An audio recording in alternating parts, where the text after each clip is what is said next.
ನಮಸ್ಕಾರ ಎಲ್ಲರಿಗೂ. ನಾವು ಈ ಹಿಂದಿನ ವಿಡಿಯೋದಲ್ಲಿ ರಾಷ್ಟ್ರಪತಿಯವರಿಗೆ ವೋಟ್ ಯಾರ್ಯಾರು ಹಾಕಬೇಕು ಅನ್ನೋದ್ರ ಬಗ್ಗೆ ನಾವು ನೋಡಿದ್ವಿ. ರಾಷ್ಟ್ರಪತಿಯವರ ಚುನಾವಣೆಗೆ ಮತವನ್ನ ಯಾರು ಚಲಾಯಿಸಬೇಕು ಅಂತೇಳಿ. ಮತವನ್ನ ಯಾರು ಚಲಾಯಿಸಬೇಕು ಅಂತಂದ್ರೆ ಅಲ್ಲಿ ಒಂದು ಎಲೆಕ್ಟೋರಲ್ ಕಾಲೇಜ್ ಇರ್ತೈತಿ. ಅದ್ರ ಮೆಂಬರ್ಸ್ ವೋಟ್ ಹಾಕಬೇಕು. Electoral college. ಹಾ, ಈ ಕಾಲೇಜ್ನಾಗ ಹುಡುಗರು ಯಾರು ಇರ್ತಾರೋ ಅಂತಂದ್ರೆ ನಾವು ವೋಟ್ ಹಾಕಿ ಕಳಿಸಿರ್ತಕ್ಕಂಥ MLA ಮತ್ತು MP ಗಳು ಈ ಕಾಲೇಜ್ನಾಗ ಹುಡುಗರು ಇರ್ತಾರ. ಅವರು ಎಲೆಕ್ಟೋರಲ್ ಕಾಲೇಜ್ನೊಳಗೆ. ಹೌದಾ? ಇವ್ರು ಏನ್ ಮಾಡ್ತಾರೋ ಅಂತಂದ್ರೆ ರಾಷ್ಟ್ರಪತಿ ಯಾರಾಗಬೇಕು ಅನ್ನೋದನ್ನ ಚುನಾವಣೆಯ ಮೂಲಕ ಆಯ್ಕೆ ಮಾಡ್ತಾರೆ. ಇವರು ವೋಟ್ ಮಾಡುವ ಮೂಲಕ ಆಯ್ಕೆ ಮಾಡ್ತಾರೆ. ಹೌದಾ?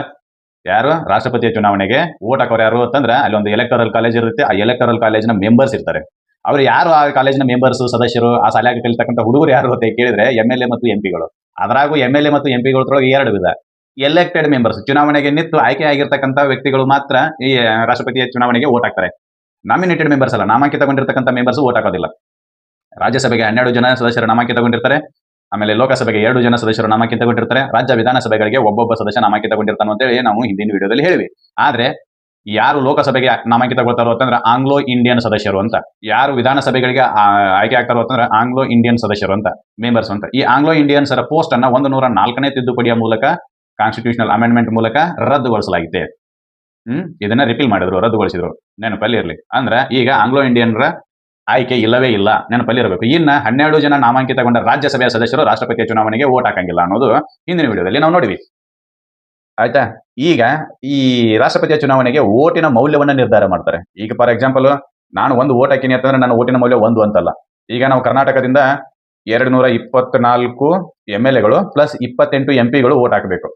ಟೋಟಲಿ ವೋಟಿನ ಮೌಲ್ಯ ಕರ್ನಾಟಕದ ಎಷ್ಟಾಯ್ತು ಅಂತ ಕೇಳಿದ್ರೆ 250 ಆಯ್ತು ಅಂತೇಳಿ ನೀವು ಹೇಳ್ಬೋದು. ಇಲ್ಲ, ಹಿಂಗಾಗೋದಿಲ್ಲ. There is an calculation. ಹಂಗಾದ್ರೆ 400 ಜನ MLA ಉತ್ತರ ಪ್ರದೇಶದ್ದು, 80 ಜನ MP ಅವ್ರ ವೋಟಿನ ಮೌಲ್ಯ ಆಟೋಮೆಟಿಕ್ 480 ಆಯ್ತು. ಹೌದಾ? ಅಂದ್ರೆ ಉತ್ತರ ಪ್ರದೇಶ ಮಧ್ಯಪ್ರದೇಶ ಎರಡು ಕೂಡಿ ಒಬ್ರಿಗೆ ಯಾರಿಗಾರು ವೋಟ್ ಹಾಕಿದ್ರು ಅಂದ್ರೆ ಅವ್ರು ಗೆದ್ದು ಬಂದಂಗನ ರಾಷ್ಟ್ರಪತಿಯಲ್ಲಿ ಚುನಾವಣೆಯಲ್ಲಿ ಗೆದ್ದು ಬಂದ್ಬಿಡ್ತಾರೆ. ಹೌದಾ? ಆ ರೀತಿ ಆಗೋದಿಲ್ಲ. ಇಲ್ಲಿ ಏನಾಕತಿ ಅಂದ್ರೆ ಪ್ರೊಪಾರ್ಷನಲ್ ರೀಪ್ರೆಸೆಂಟೇಷನ್ ಅನ್ನ ಕೊಡಬೇಕಾಗತ್ತೆ. ಪ್ರಮಾಣಕ್ಕನುಗುಣವಾಗಿ ಪ್ರತಿನಿಧಿತ್ವವನ್ನ ಕೊಡ್ತಾರೆ. ಅದಕ್ಕ ಸಣ್ಣ ಸಣ್ಣ ರಾಜ್ಯಗಳು ಹಾಗೂ ದೊಡ್ಡ ದೊಡ್ಡ ರಾಜ್ಯಗಳಿಗೂ ಕೂಡ ವೋಟಿನ ಮೌಲ್ಯವನ್ನ ನಿರ್ಧಾರ ಮಾಡ್ತಾರೆ. ಅದೇ ಹೆಂಗೆ ನಿರ್ಧಾರ ಮಾಡ್ತಾರೋ ಅದಕ್ಕೊಂದು ಫಾರ್ಮ್ಯುಲಾ ಐತಿ. ಆ ಫಾರ್ಮ್ಯುಲಾ ಏನಪ್ಪಾ ಅಂತ ಹೇಳಿ ನೋಡೋದಾದ್ರೆ ಏನಂತಂದ್ರ ಒಬ್ಬ MLA ಮತದ ವ್ಯಾಲ್ಯೂ ಈಸ್ ಈಕ್ವಲ್ ಟು ರಾಜ್ಯದ ಜನಸಂಖ್ಯೆ 1971ರಲ್ಲಿ ಇರುವಂತೆ ಡಿವೈಡೆಡ್ ಬೈ ರಾಜ್ಯ ವಿಧಾನಸಭೆಯಲ್ಲಿರ್ತಕ್ಕಂಥ ಸೀಟ್ಗಳ ಸಂಖ್ಯೆ ಡಿವೈಡೆಡ್ ಬೈ 1000. ಈ ಸೂತ್ರದ ಪ್ರಕಾರ ಏನ್ ಮಾಡ್ತಾರೋ ಪ್ರತಿಯೊಬ್ಬ MLA ಆ ರಾಜ್ಯದ MLA ವೋಟಿನ ಮೌಲ್ಯವನ್ನ ನಿರ್ಧಾರ ಮಾಡ್ತಾರೆ. ಫಾರ್ ಎಕ್ಸಾಂಪಲ್ ಕರ್ನಾಟಕದ ಹೇಳೋಣ. 1971ರಲ್ಲಿ ಫಾರ್ ಹೈಪೋಥೆಟಿಕಲ್ ಕಂಡೀಷನ್ ಹೇಳಕತ್ತೀನಿ. ಇದು ಅಷ್ಟ ಇತ್ತು ಅಂತ ನಿಖರವಾಗಿ ಹೇಳಕತ್ತಿಲ್ಲ. ಹೈಪೋಥೆಟಿಕಲ್ ಕಂಡೀಷನ್ ಉದಾಹರಣೆಯ ಮೂಲಕ ಪ್ರಸ್ತುತಪಡಿಸಬೇಕಾದ್ರೆ ಈ ರೀತಿ ಹೇಳಬೇಕಾಗತ್ತೆ. ರಾಜ್ಯದ ಜನಸಂಖ್ಯೆ, ಕರ್ನಾಟಕ ರಾಜ್ಯದ ಜನಸಂಖ್ಯೆ 1971ರಲ್ಲಿ ಇರುವಂತೆ ಎಷ್ಟಿತ್ತು ಅಂತ ಕೇಳಿದ್ರೆ ಒಂದು 10 ಲಕ್ಷ ಐತಿ ಅಂತ ಅನ್ಕೊಳ್ಳೋಣ. Just example ಹೇಳಕತ್ತೇನೆ. ಸೀಟ್ಗಳ ಸಂಖ್ಯೆ 200 ಐತಿ ಅಂತ ಅನ್ಕೊಳ್ಳೋಣ. ಸೀಟ್ಗಳ ಸಂಖ್ಯೆ ಎಷ್ಟು? ವಿಧಾನಸಭೆಯ ಸೀಟ್ಗಳ ಸಂಖ್ಯೆ 200 ಐತಿ ಅಂತ ಅನ್ಕೊಳ್ಳೋಣ. Divided by 1000. ಹೌದಾ? ಇದನ್ನ ಮಾಡಿದಾಗ ಏನ್ ಬರ್ತೈತಿ ಆನ್ಸರ್? ಏನು? 10 lakh divided by 200 into 1 divided by 1000 ಇಷ್ಟ ಆಕೈತಿ. ಇಷ್ಟಾದ ನಂತರ ಇಲ್ಲಿ 2 ಪೂಜಿ, ಇಲ್ಲಿ 2 ಪೂಜಿ, ಇಲ್ಲಿಯೂ 3 ಪೂಜಿ, ಇಲ್ಲಿಯೂ 3 ಪೂಜಿ. 10/2 ಈಕ್ವಲ್ ಟು ಒಬ್ಬ MLA ಮತದ ಮೌಲ್ಯ 5 ಆಕೈತಿ. 1 MLA ವೋಟಿನ ಮೌಲ್ಯ 5 ಅಂತ ಆಕೈತಿ. ಹಂಗಾದ್ರೆ 200 ಇಂಟು 5 ಎಷ್ಟಾಯ್ತು? ಕರ್ನಾಟಕದ MLA ಗಳ ಮತದ ಮೌಲ್ಯ 1000 ಆತ. ಹೌದಾ? ಎಕ್ಸಾಂಪಲ್ ಪ್ರಪೋಸ್ ಹೇಳಕತ್ತೀವಿ. ಈ ರೀತಿ ಕ್ಯಾಲ್ಕುಲೇಷನ್ ಮಾಡ್ತಾರೆ. ಹಂಗೆ MP ಗಳದ್ದು ಈಗ MLA ದಂತೂ ಮುಗಿತು. ಏನ್ ಹೇಳಿದ್ವಿ? Total population of that state in 1971 divided by total number of assembly seats divided by 1000 ಅಂತ ಮಾಡಿದಾಗ ಒಬ್ಬ MLA ಮತದ ಮೌಲ್ಯ ಸಿಗ್ತೈತಿ. ಹಾಗೆ ಒಬ್ಬ MP ಮತದ ಮೌಲ್ಯ ಸಿಗಬೇಕು ಅಂತಂದ್ರೆ ಏನ್ ಮಾಡಬೇಕು? ಒಬ್ಬ MP ಮತದ ಮೌಲ್ಯವನ್ನು ಹೆಂಗೆ ಕ್ಯಾಲ್ಕುಲೇಟ್ ಮಾಡ್ತಾರೆ ಅಂತ ಹೇಳಿ ನೋಡೋದಾದ್ರೆ ಒಬ್ಬ MP ಮತದ ಮೌಲ್ಯ is equal to value of all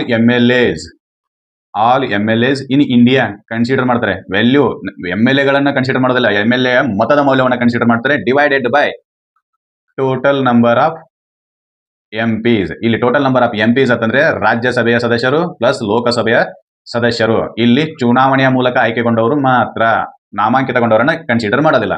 ಏನು total value of MLAs and total number of MPs. ಈಗ ಫಾರ್ ಎಕ್ಸಾಂಪಲ್ ಹೇಳಬೇಕು ಅಂತಂದ್ರೆ, ಈ ಒಬ್ಬ MP ಯ ಮೌಲ್ಯವನ್ನ ಕಂಡುಹಿಡಿಯಬೇಕಾಗಿತ್ತು. ಎಲ್ಲ ಭಾರತದಲ್ಲಿ ಇರ್ತಕ್ಕಂಥ ಎಲ್ಲ MLAಗಳ ಮತದ ಮೌಲ್ಯವನ್ನು ಕನ್ಸಿಡರ್ ಮಾಡಬೇಕು.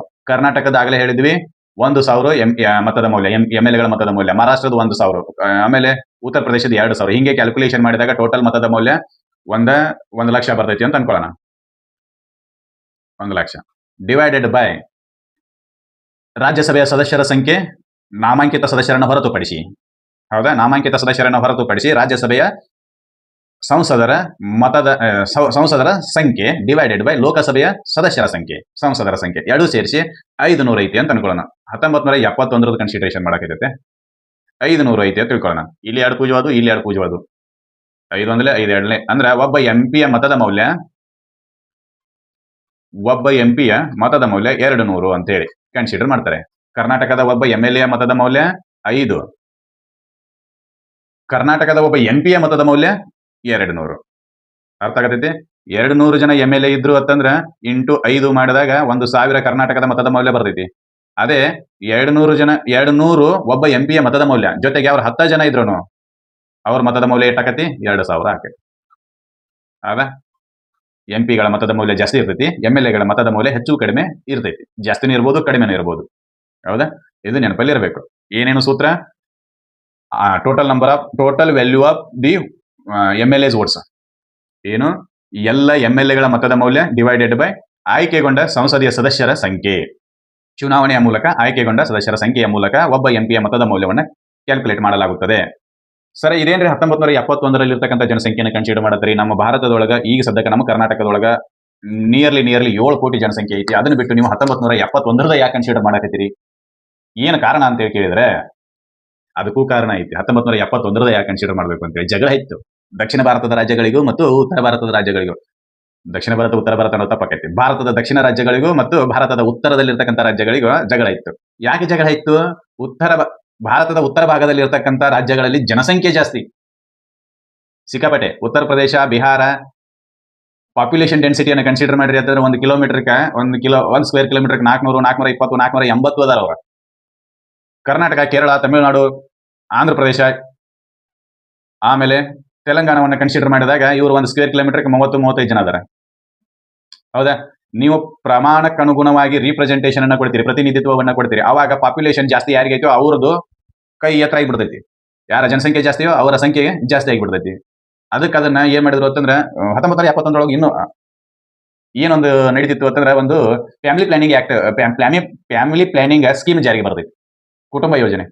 ಚಿಕ್ಕ ಕುಟುಂಬ, ಚೊಕ್ಕ ಕುಟುಂಬ, ಅದು ಎಲ್ಲ ಅವಾಗ ಇದ್ದದ್ದು. ಆರ್ತಿಗೊಬ್ಬ ಮಗಳು, ಕೀರ್ತಿಗೊಬ್ಬ ಮಗ ಎಲ್ಲ ಅವಾಗ. ಹೆಣ್ಣಿರಲಿ ಗಂಡಿರಲಿ ಮಗು ಒಂದೇ ಇರಲಿ, ಅದು ಸಾಕ್ಷರವಾಗಿರಲಿ ಅಂತೇಳಿ ಈಗಿನ ಟ್ರೆಂಡ್.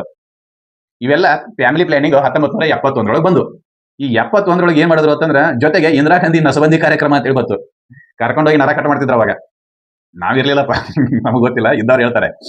ಕರ್ಕೊಂಡೋಗಿ ನರ ಕಟ್ ಮಾಡ್ತಿದ್ರು ಮಕ್ಕಳಾಗ್ಲಾರ್ದಂಗೆ. ಹೌದಾ?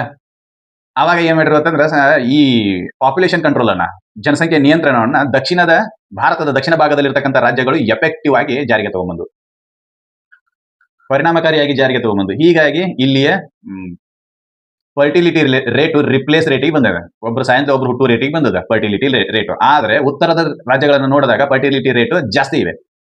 ಹೀಗಾಗಿ ಏನ್ ಮಾಡಿದ್ರು ಅಥವಾ ನಮಗೆಲ್ಲ ಅನ್ಯಾಯ ಮಾಡಕತ್ತೀರಿ ಡೆಮೋಗ್ರಫಿಕಲಿ. ನೀವು ಡೆಮೋಗ್ರಫಿಯನ್ನು ಹೆಚ್ಚಿಗೆ ಮಾಡಿಕೊಂಡು ನಮ್ಮ ಡೆಮೋಗ್ರಫಿಯನ್ನು ಕಡಿಮೆ ಮಾಡಿ ನಮ್ಮ ರೀಪ್ರೆಸೆಂಟೇಷನ್ ಅನ್ನು ನೀವು ಕಸಿದುಕೊಳ್ಳಾಕತ್ತೀರಿ ಅಂತ ಹೇಳಿ ದಕ್ಷಿಣದ ರಾಜ್ಯಗಳು ಖ್ಯಾತೆ ತೆಗೆದು.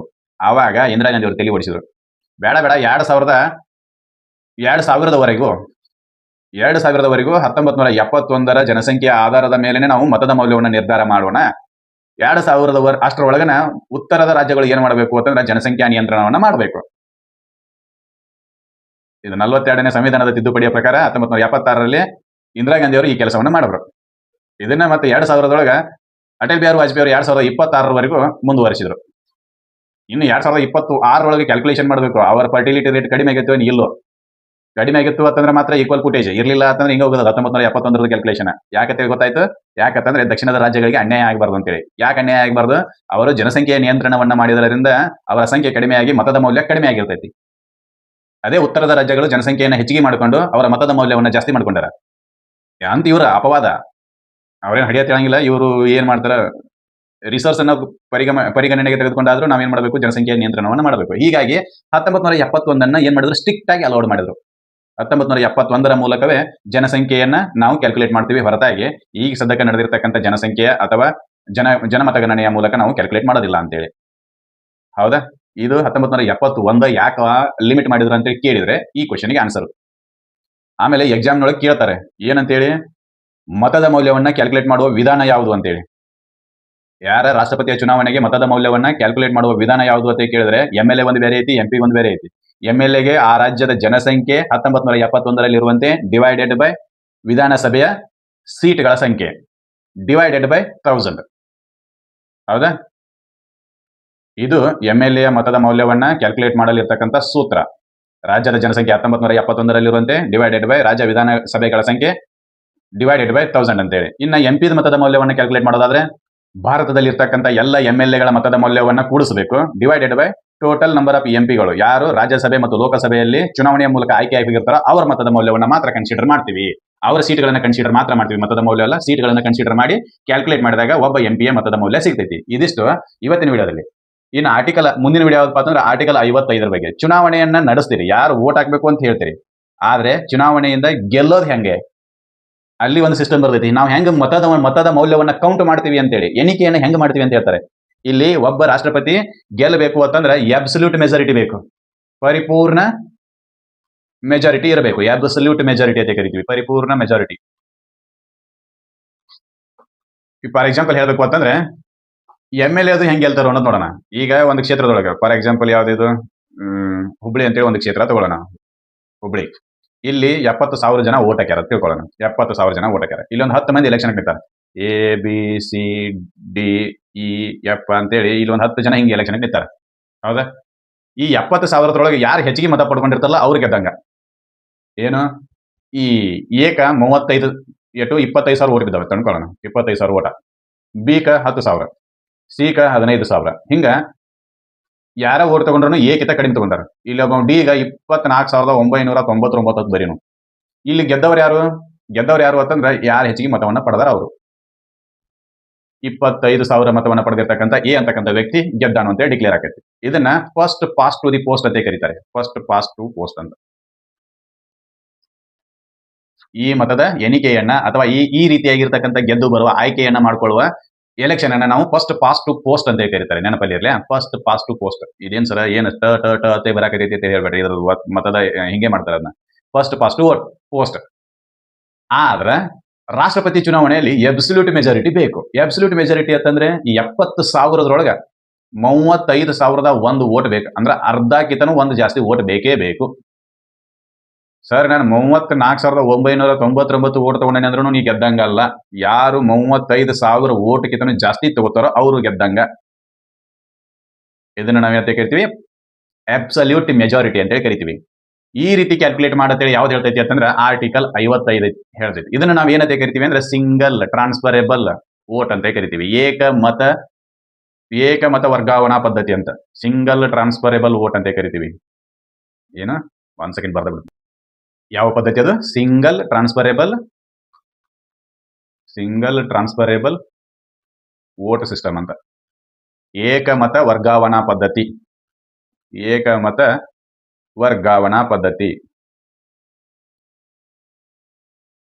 ಸರ್ ಹಂಗಾದ್ರೆ ಈ ರಾಷ್ಟ್ರಪತಿ ಎಲೆಕ್ಷನ್ಗೂ EVM ಮಷಿನ್ ಬಳಸ್ತಾರೆ ಅಂದ್ರೆ ಅಂತ ಕೇಳಿದ್ರೆ ಇಲ್ಲ, ಬ್ಯಾಲೆಟ್ ಪೇಪರ್ ಬಳಸ್ತಾರೆ.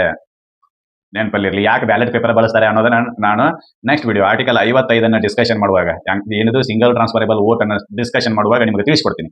ಈ ವಿಡಿಯೋದಲ್ಲಿ ರಾಷ್ಟ್ರಪತಿಯ ಚುನಾವಣೆಗೆ ವೋಟ್ ಆಗ್ತಕ್ಕಂಥ ವ್ಯಕ್ತಿಗಳ ಮತದ ಮೌಲ್ಯವನ್ನ ಮಾತ್ರ ನಾನು ನಿಮಗೆ ಹೇಳಿದ್ದೀನಿ ಹೆಂಗೆ ಕ್ಯಾಲ್ಕುಲೇಟ್ ಮಾಡ್ತಾರೋ ಅಂತ ಹೇಳಿ. ಹೌದಾ? ಆಮೇಲೆ 1971 ಜನಗಣತಿಯನ್ನ ಯಾಕೆ ಕನ್ಸಿಡರ್ ಮಾಡ್ತಾರೋ ಅನ್ನೋದನ್ನ ನಿಮಗೆ ತಿಳಿಸ್ಕೊಡ್ತೀನಿ. ಇದರಲ್ಲಿ ಇರ್ತಕ್ಕಂಥ ಮಾಹಿತಿ ನಿಮ್ಗೆಲ್ಲರಿಗೂ ಇಷ್ಟ ಆಗೈತೆ ಅಂತ ಅನ್ಕೋತೀನಿ. ಇಷ್ಟ ಆಗಿತ್ತು ಅಂತ ಈ ಮಾಹಿತಿನ ಎಲ್ಲರಿಗೂ ಸರ್ಕ್ಯುಲೇಟ್ ಮಾಡ್ರಿ.